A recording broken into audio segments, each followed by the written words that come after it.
Se entiende como pericarditis aguda el proceso inflamatorio que afecta al pericardio. Este saco fibroso avascular es inervado por fibras nerviosas muy sensibles, que son las responsables de la nocicepción que se caracteriza por un dolor intenso en el tórax anterior. La pericarditis aguda es la forma más frecuente de enfermedad del pericardio en todo el mundo. Se diagnostica en aproximadamente el 0.1 al 0.2% de los pacientes hospitalizados y es responsable del 5% de las visitas a urgencias por dolor torácico. Esto destaca la importancia de estar familiarizados con esta condición, ya que es una causa significativa de morbilidad. Es importante mencionar que la pericarditis aguda puede tener recurrencias en hasta un 20 o un 30% de los casos. Además, casi el 50% de las pericarditis recurrentes persisten, lo que puede complicar el manejo a largo plazo de estos pacientes. Uno de los síntomas más característicos de la pericarditis aguda es el dolor torácico.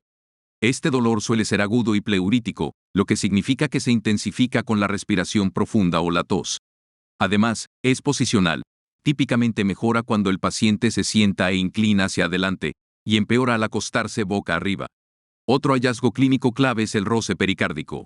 Este es un sonido trifásico que ocurre durante la sístole ventricular, la diástole temprana y la contracción auricular. Tiene un carácter rasposo y se escucha mejor en el borde esternal inferior izquierdo. El roce pericárdico es patognomónico de pericarditis, lo que significa que su presencia es casi diagnóstica de la condición. A diferencia del roce pleural, el roce pericárdico no se ve afectado por la respiración.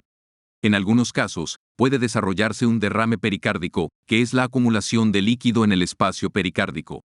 Si el derrame es significativo, puede llevar a un taponamiento pericárdico, una complicación grave que requiere atención médica urgente. La tríada de Beck es una combinación de signos que sugiere taponamiento pericárdico, hipotensión, presión venosa yugular elevada y tonos cardíacos apagados. En los países desarrollados, las etiologías más frecuentes de la pericarditis son de origen vírico e idiopático. Las causas víricas pueden incluir enfermedades gastrointestinales o respiratorias habituales. Además, hay varios virus específicos que también pueden ser precipitantes frecuentes, como el parvovirus B19, el virus de Epstein-Barr y el VIH. En los últimos años, el nuevo coronavirus, COVID-19, también ha surgido como una causa significativa de pericarditis.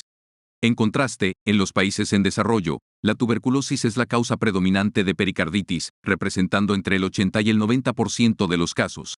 Esto es particularmente prevalente en pacientes seropositivos para el VIH, quienes tienen un mayor riesgo de desarrollar tuberculosis. Las etiologías neoplásicas también son una causa importante de pericarditis, representando entre el 7 y el 13% de los casos. Estos casos suelen ser de origen pulmonar, mamario, esofágico, hematológico y melanoma. Los síndromes autoinmunitarios constituyen del 3 al 4% de las causas de pericarditis. Entre estos se incluyen el lupus eritematoso sistémico, la artritis reumatoide, el síndrome de Sjögren, la sarcoidosis y la esclerodermia. El electrocardiograma es una herramienta crucial cuando hablamos de diagnosticar la pericarditis aguda. Esto se debe a que los cambios que observamos en el electrocardiograma reflejan la inflamación del epicardio, la capa externa del corazón. Es importante recordar que el pericardio parietal, que es la capa más externa del pericardio, no tiene actividad eléctrica, por lo que no contribuye a estos cambios que estamos viendo en el electrocardiograma. Los cambios que podemos observar en el electrocardiograma se presentan en diferentes etapas. En la primera etapa, que llamamos fase aguda, los cambios ocurren desde unas pocas horas hasta unos pocos días después del inicio de la inflamación. En esta fase, uno de los signos más característicos es un descenso del segmento PR en casi todas las derivaciones, excepto en la derivación ABR, donde en lugar de descenso, vemos una elevación del segmento PR.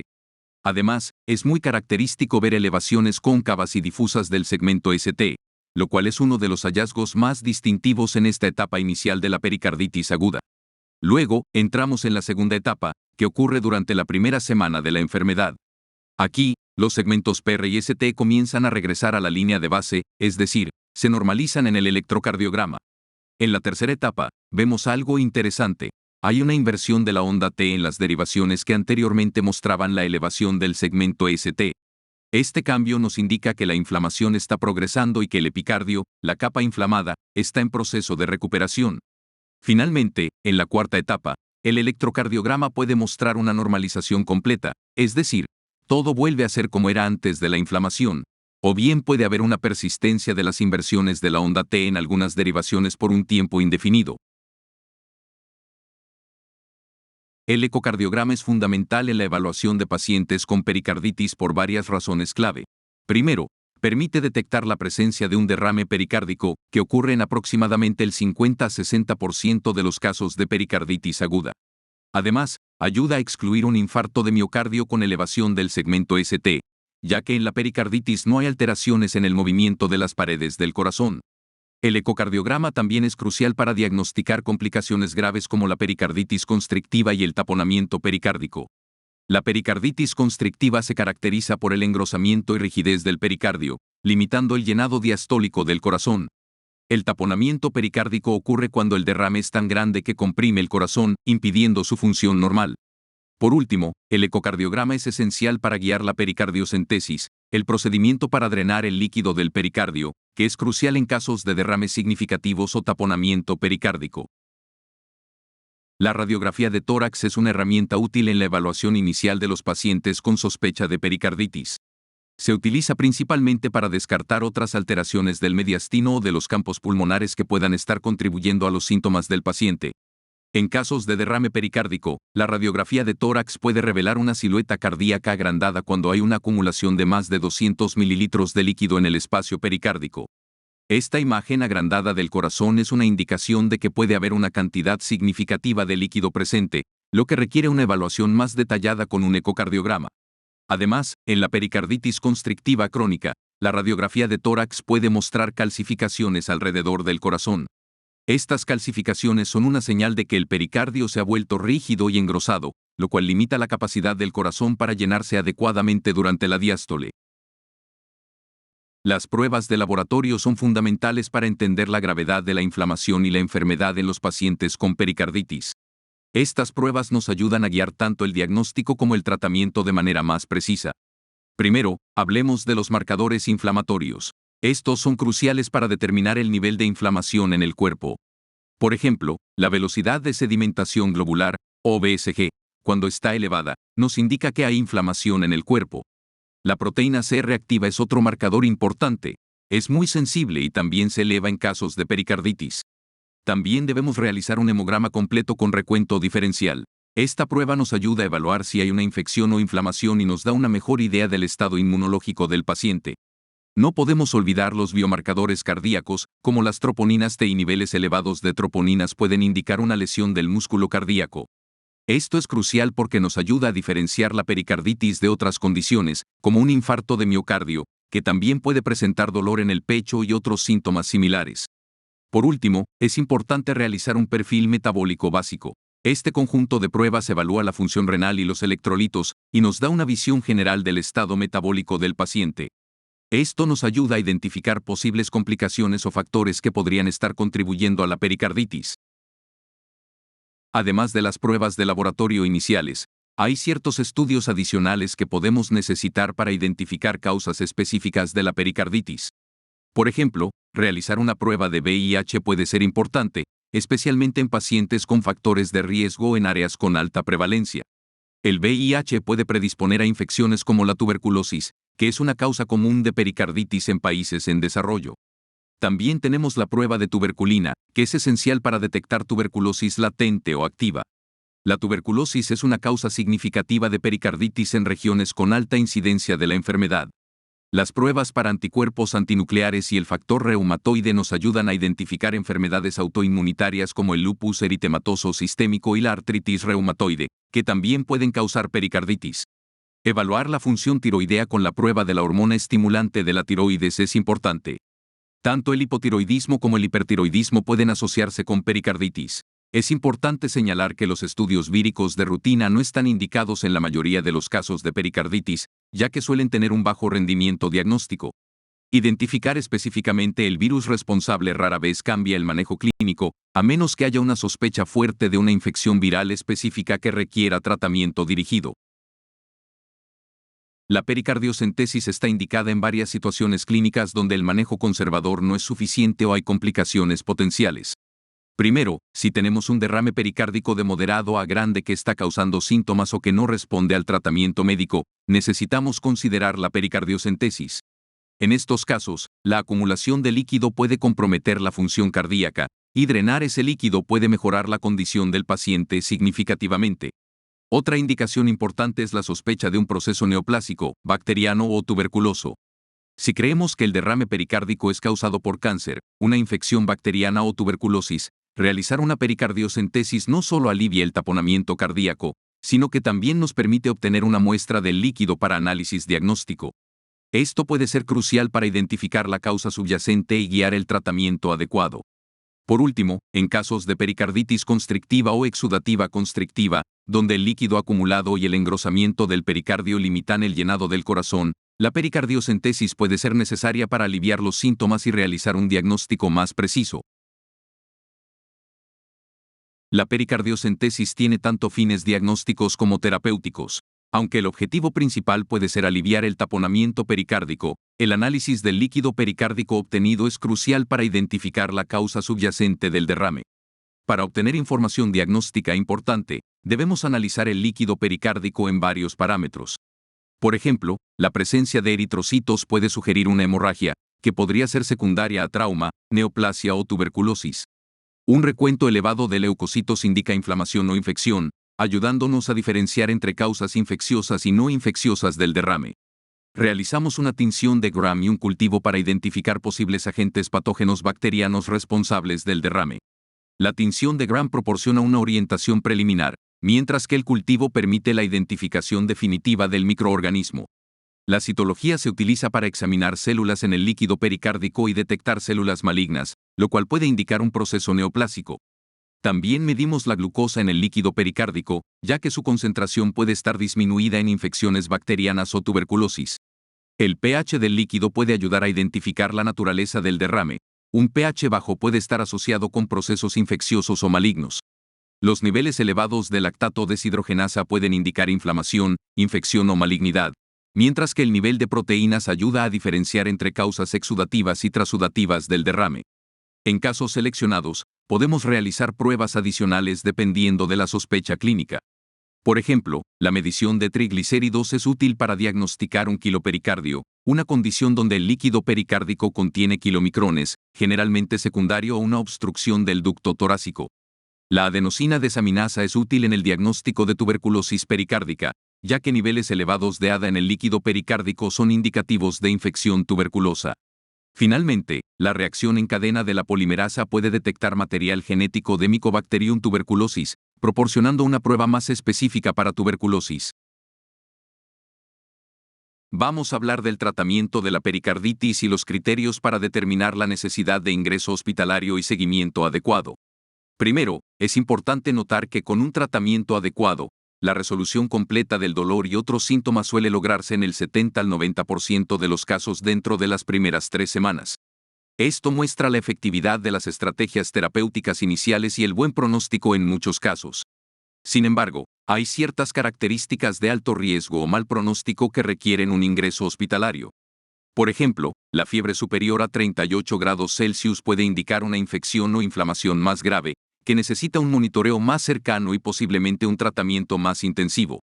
El inicio subagudo de los síntomas puede estar asociado con una forma más severa de pericarditis, lo que también puede requerir un manejo más intensivo. Un derrame pericárdico grande que genere taponamiento necesita intervención para aliviar la presión sobre el corazón. Además, si no hay mejoría tras una semana de tratamiento ambulatorio, el paciente puede necesitar un ingreso para un manejo más exhaustivo y una evaluación más detallada. Existen también factores de riesgo moderado que, aunque no siempre indican un riesgo inmediato de mal pronóstico, pueden justificar el ingreso hospitalario. La miopericarditis, que es la inflamación del miocardio y el pericardio, puede complicar el curso de la enfermedad y requerir una monitorización más cercana. Un historial de traumatismo que podría haber causado el derrame pericárdico o complicaciones adicionales también es un factor a considerar. Los pacientes inmunodeprimidos tienen un mayor riesgo de complicaciones infecciosas y requieren una vigilancia más estricta.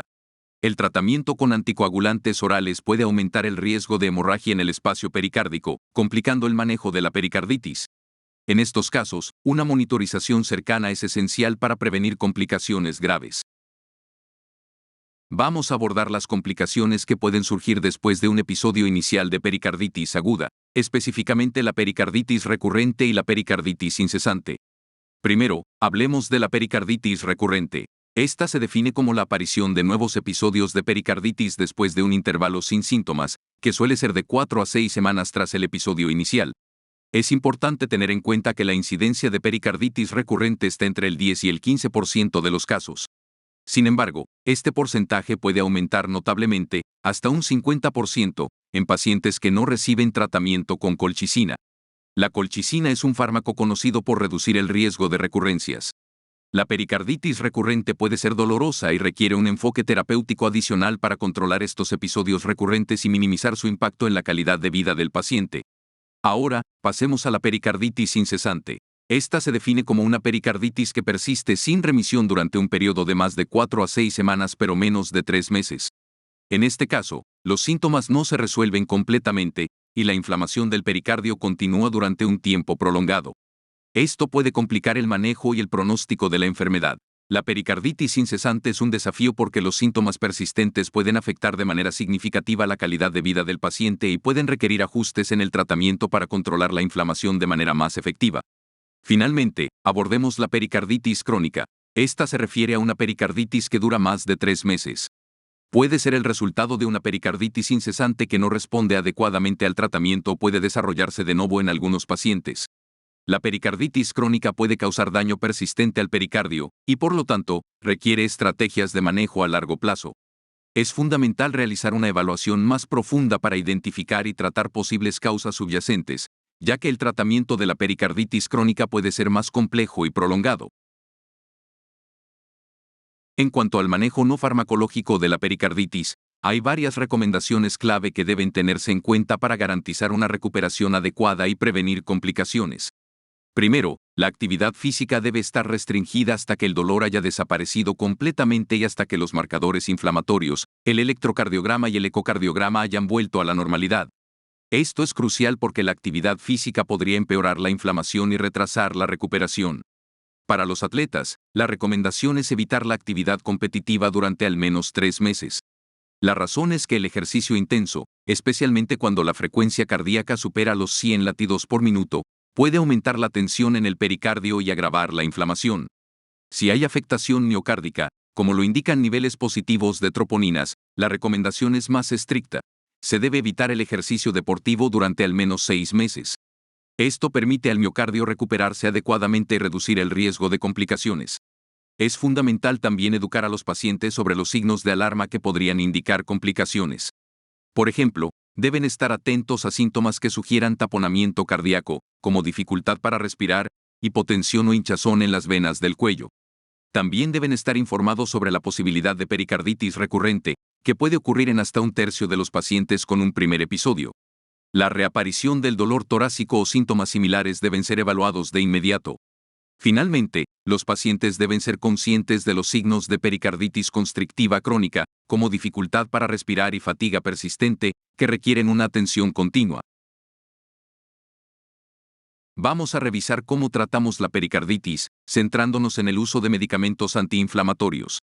Primero, hablemos del ácido acetilsalicílico, conocido comúnmente como aspirina. Este es uno de los tratamientos más habituales para la pericarditis. Se administra en dosis altas, entre 750 y 1000 miligramos, 3 veces al día. La aspirina es muy eficaz para reducir la inflamación y el dolor. Otra opción es el uso de antiinflamatorios no esteroides, como el ibuprofeno. En general, se recomienda una dosis de 600 a 800 miligramos, también 3 veces al día.